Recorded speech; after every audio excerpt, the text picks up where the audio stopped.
Alguns estudiosos pensam que Jesus veio à Terra apenas para implantar mais uma religião.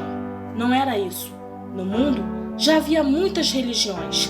Já havia religiões perfeitas aos olhos dos homens. Já havia religiões cheias de legalismo. Já havia religiões amparadas por um sistema filosófico de poetas, como eram os epicureus. Jesus não veio fabular ou confabular uma história. Jesus deixou as regiões celestiais motivado por um sentimento nobre e perfeito. Ele foi motivado pelo amor. Ninguém entende mais de amor do que Deus. Por isso que a Bíblia diz que o amor de Deus foi pleno, porque Ele amou o mundo de tal maneira que deu seu Filho unigênito, para que todo aquele que nele crê não pereça, mas tenha a vida eterna. A paz do Senhor, amados! Meu nome é Tatiane e sejam bem-vindos ao canal. Preste atenção nessa história. Eu peço a ajuda de todos vocês para se inscreverem no canal e ativarem o sininho de notificações. Se vocês gostarem do vídeo, deixe aquele joinha que me ajuda por demais a produzir mais vídeos aqui para o canal. Então, sem mais delongas, vamos para mais um vídeo. Para começar, Jesus não nasceu no dia 25 de dezembro do século I a.C., ou seja, no início de nossa era cristã, como marca nosso calendário, sistema atribuído a Dionísio Exíguo. Jesus Cristo nasceu em Belém, cidade da Judéia, no ano 6 a.C. A diferença entre o nascimento real de Jesus e o ano zero do calendário cristão se deve a um erro de datação, quando a igreja, através do monge Dionísio Exíguo, encarregado pelo Papa, resolveu reformular o calendário no século VI. 25 de dezembro foi uma invenção do imperador Constantino ou do Concílio de Nicéia para ofuscar a celebração do feriado pagão romano de Sol Invictus e fazer a conversão à nova religião oficial de Roma. A história começa quando o arcanjo Miguel anuncia a Maria, uma virgem da cidade de Galiléia de Nazaré, que ela vai ter um filho, mas não é de seu marido José, mas do Espírito Santo, cumprindo assim a profecia de Isaías sobre o Messias. Meses depois, um censo obriga Maria e José a irem para Belém, e Maria entra em trabalho de parto no caminho, por isso se abrigam em uma manjedoura. Boatos sobre o nascimento do Messias se espalham por todo lugar, e até mesmo alguns magos do Oriente, talvez de Ur, chegam em Jerusalém, guiados por uma estrela. A história diz que Herodes teria ordenado a execução de todos os meninos da vila de Belém para evitar perder o trono para o recém-nascido rei dos judeus, cujo nascimento fora revelado para ele pelos 3 reis magos. Esse evento é conhecido como o Massacre dos Inocentes. É celebrado todo dia 28 de dezembro. Aparentemente, a origem disso se dá na França medieval, onde a igreja tentou encobrir uma festa pagã, conhecida como Festa dos Loucos, e também diminuir o nível de sangue em uma festa que hoje em dia é mais conhecido como o Carnaval. Mas, voltando para a Judéia, os magos conseguem visitar o menino Jesus, dar-lhes presentes e assim por diante. Mas o perigo paira sobre a família. Então eles vão para Alexandria por 2 anos, para voltar depois da morte do tirano. Jesus cresceu na cidade de Nazaré, ajudando como companheiro na carpintaria de seu pai. Aos 12 anos, a família viaja para Jerusalém, como todos os anos, para celebrar a Páscoa no templo. Maria e José estavam indo embora quando perceberam que Jesus não estava com eles. No final, eles o encontraram conversando com os anciãos do templo. Eles viram que ele era muito inteligente. Ele se portava em seu aramaico nativo, em hebraico, usado para textos sagrados, e também em grego. Este é um dos poucos fatos que nos contam sobre a infância de Jesus, porque até então chegamos na casa dos 30. Ao retornar de suas viagens, seu primo, o profeta João Batista, o batizou no Rio Jordão aos 30 anos, e o Espírito Santo, em forma de pomba, desceu do céu. Este é o meu filho amado, em quem me comprazo. Foi o Espírito Santo que conduziu Jesus ao deserto. Lá, ele teve uma prova de fé, vencendo as tentações de Satanás durante 40 dias de jejum. Jesus Cristo estava pronto para começar a pregar a chegada do reino de Deus à terra, especialmente por meio de Cafarnaum, na Galiléia. Ele então escolheu 12 homens para ficarem com ele e serem enviados para anunciar o Evangelho, que são os seus 12 discípulos. Jesus falava por parábolas para explicar verdades complexas de uma forma simples. Ele usava parábolas para responder perguntas e tirar dúvidas. O mais famoso é o do filho pródigo, aquele do filho que pede ao pai a herança para gastar lá no mundo e depois volta arrependido, e seu pai o acolhe como um rei, com festa, porque ele recuperou o filho perdido. Uma parábola a favor da misericórdia. Ou também a parábola do bom samaritano, em que o ferido no meio de uma estrada não é socorrido nem por um sacerdote, nem por um levita que passava, mas por um samaritano, que eram vistos pelos fariseus como párias, que significa estar à margem da sociedade, excluído do convívio social. Em última análise, o único que ajudou o homem foi o bom samaritano, definindo-se assim por suas ações e não por nome, posição, etnia ou religião. Jesus respeitava os pagãos e isso gerava transtorno aos outros judeus. Um dos momentos importantes foi seu Sermão da Montanha, onde Jesus expôs as principais disciplinas do judaísmo, que anos depois seria conhecido como cristianismo. Essas disciplinas são, por exemplo, as bem-aventuranças, a oração do Pai Nosso, sua mensagem, que era para perdoar os inimigos, expiação dos pecados, não sacrificar animais a Deus, ajudar os pobres e outros mais. Tudo isso rompia um pouco com o judaísmo tradicional, bastante sectário, principalmente por parte daqueles que controlavam os fariseus. Jesus não era o típico que falava muito. Mesmo assim, por diversas vezes bateu de frente com eles, acusando-os de serem hipócritas. Ficavam ricos com os devotos.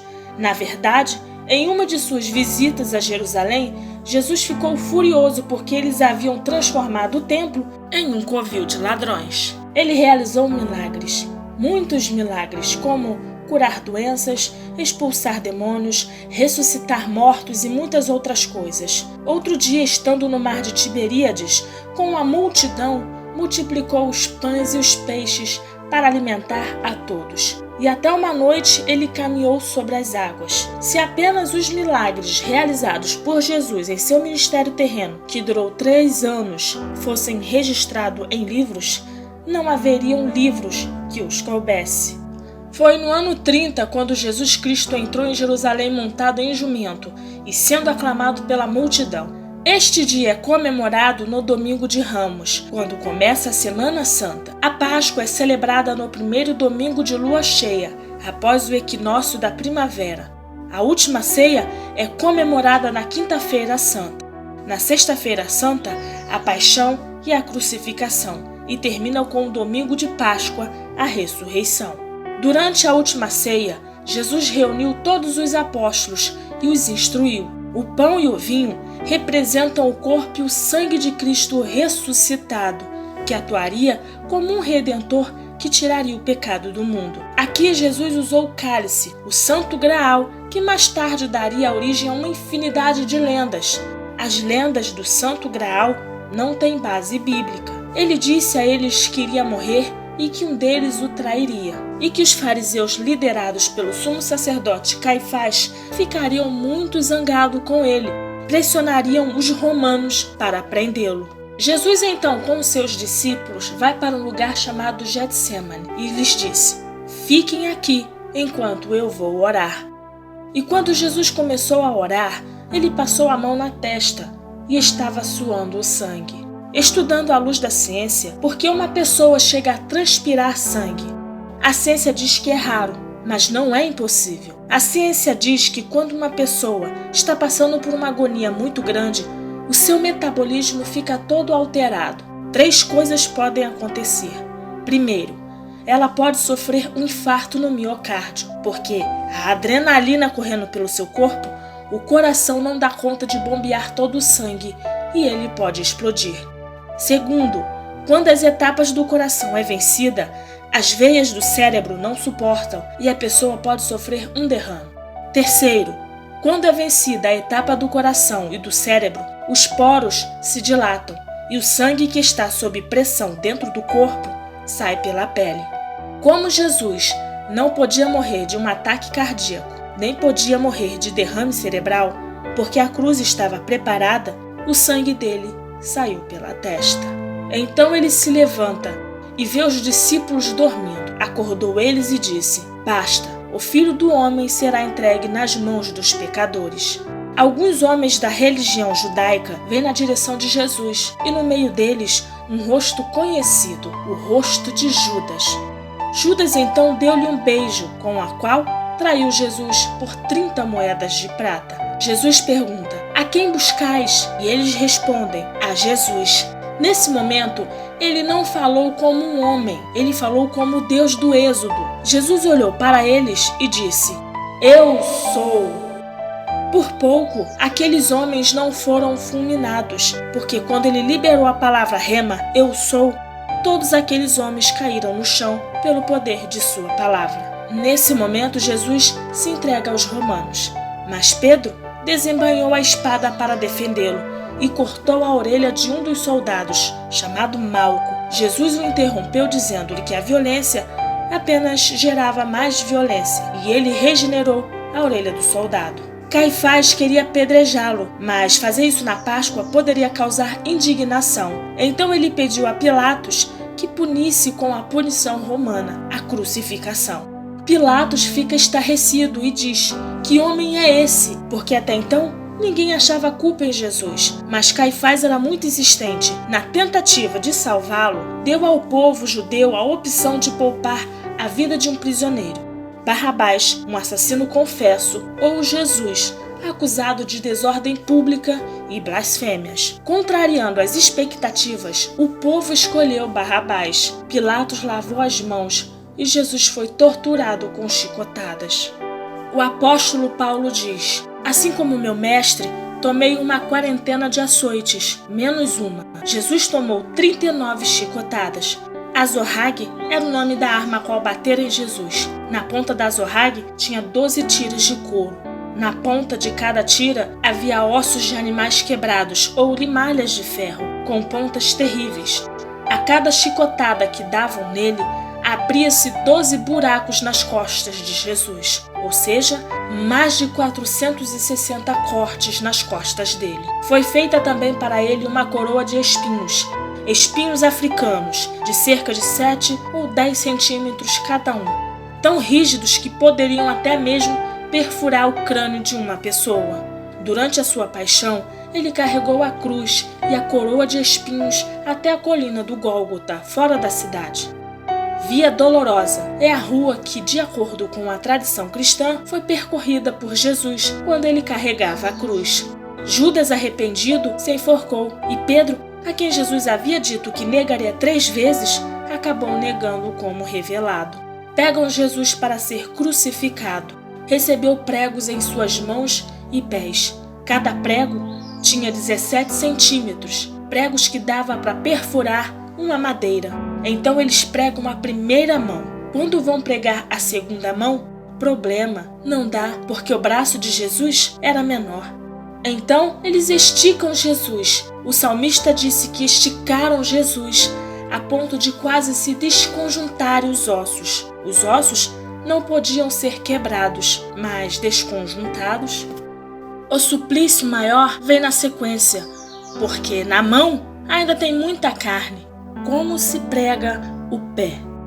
Por que não pregaram os 2 pés de uma vez? Pois não teria prego que suportasse. Pregaram o primeiro pé, com pregos de 17 centímetros, pregam em cima do osso ou entre as juntas dos pés. Pregam o segundo pé, um em cima do outro. Agora tem 2 pregos segurando os pés de Jesus. Jesus está quase morrendo. Nesse momento, a morte se encontrava inofensiva, porque ela estava acostumada a levar para o inferno pecadores. Mas como arrancar da terra um homem que nunca pecou? Imagino a morte dizendo: "Desse aí, eu não dou conta." Quem disse que a morte matou Jesus não sabe da verdade. A morte não matou Jesus, foi Jesus que se entregou a ela. Ele disse: "Eu entrego o meu espírito, consumado está." Depois de 3 dias, Jesus ressuscitou e ficou com eles ainda por mais 40 dias. E disse-lhes para pregar o evangelho a toda criatura. E então ele foi assunto ao céu e desapareceu. E todos eles olharam pasmos para o céu. Apareceu 2 anjos e disse que aquele que eles viram subindo ao céu um dia voltaria. Mas e de você? O que acha de tudo isso? Não deixe de comentar. Obrigado por assistir. Vejo vocês no próximo vídeo.